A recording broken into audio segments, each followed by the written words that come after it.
wano nze nina ekintu kyena initiating mu bulamu bwange. Era wobanga oli wano nga you have ever been my friend, you can confess. Nze nina ekintu kyena mu bulamu bwange kuendeza. Because I believe yagaliza okole ki, yagaliza ofune. It's my motto. Now, the thing is, these people I'm going to talk about, Muna, Usherkarma, Brisher, bona bali ba kadama. They have, byona bye babisemu babibitamu. But my question is always, Raji abana, you think that omuntu wava ku kyeyo alina kwirayo ku kyeyo? That's number one. Raji mulowooza ino nti we are supposed to go back ku kyeyo. That's number one. Tulikuogera muku. When I came back, you people like you were saying, welcome back, welcome back. After a certain period of time, you guys, you're asking me, Kama, when are you going back? And my question is, do I need to go back for me to survive?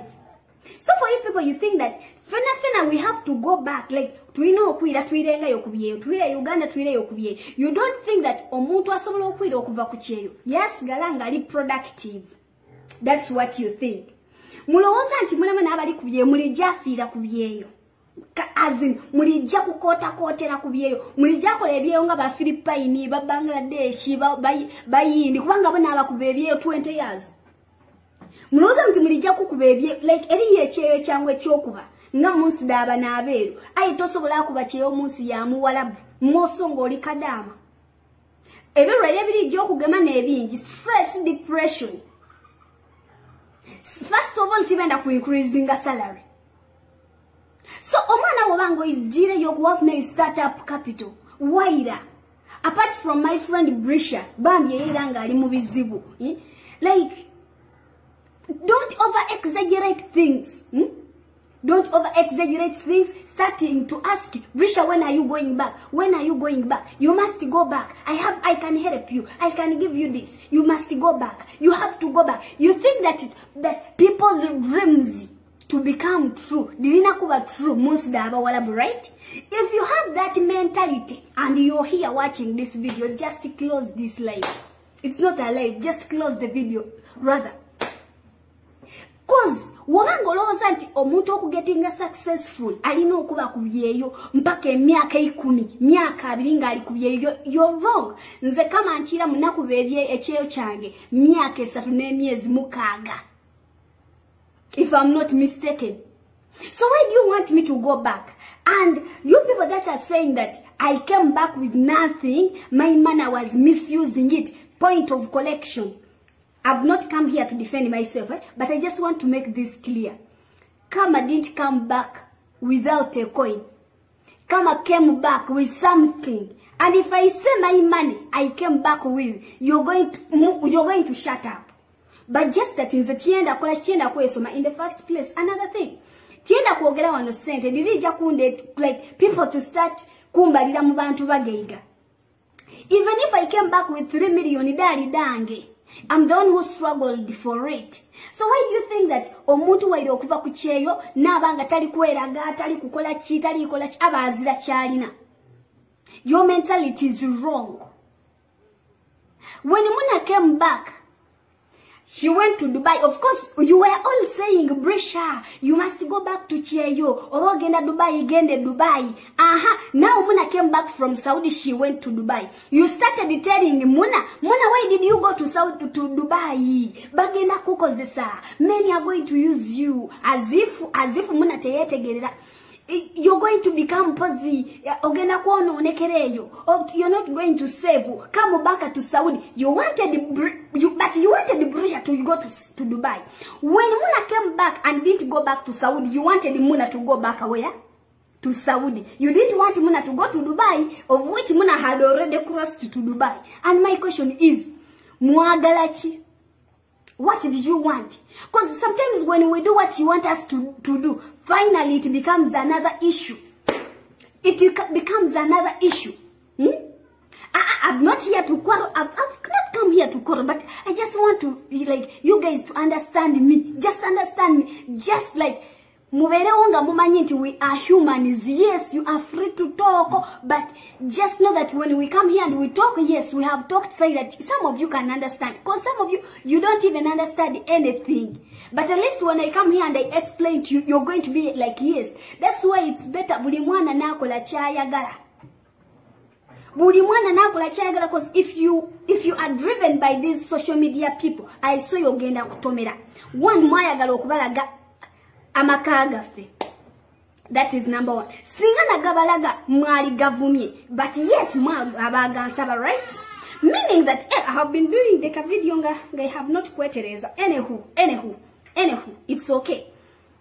So guys, omwana yenna waba akomyewo. Mumwebaze nti yebale komawo ogambe Mukama Katonda, thank you for bringing this young girl back, because I don't think you would have been happy nga tukomyewo tuli bafu apart from mwabalogo. But abantu abategera abalina emitima emirungi mwali badde musanyuka. Are you happy nti abana bebakomyawo nowadays bafu? Are you happy? You're not, right? You're also crying, you're feeling the sadness. But omwana wakoma okati nga kama akomyewo amaze okuyita mu byayisemu, you want the girl to go back. Another thing, you guys, who told you that you're the ones supposed to achieve? Like, as in, kama. Just explain to kama. As in, who told you that, guys, you're the ones supposed to achieve? Just to tell me. Omwana muna yakomawo. Nafuna, omwana afunye deals zokubera ambassador nyingi. Afunye deals ezobulango nyingi. The same applies to Brisher. The same applies to me. Meaning that, alhamdulillah, the public is appreciating us. The public is holding us. When Muna got our ambassador, you came up and you started talking badly about Muna. But you're the same people, Abagamba, when we were there, you are the same people who said, if you go back to Uganda, I want to see you achieve. Mumfunye? You're the same people who say, Kama, when you go back, Muna, when you go back, Brisher, when you go back to Uganda, we want to see you achieve. We want to see you advertising for big companies. When Muna came back, when Brisher came back, when Kama came back and started to advertise for big companies, you're now turning the tables down. You're saying, Rachi, why is every company calling those people? You're saying, Abotewa Manikulanga. Those are your comments. Rachi Muna bamuoga ambassador ngatagira wati ngatayambala wati mama Muna oli ambassador na yengo yambala bubi. The same applies to Brisher. So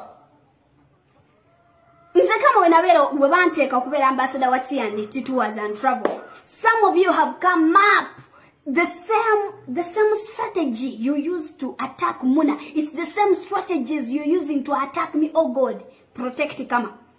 You're saying, Kama, toli nyanga ko nyonyi, zigenda munsindala apart from Saudi Arabia. How can you be an ambassador? And my question is, who told you that omuntu, okubera president we Gwanga, ayino okubera president wa district?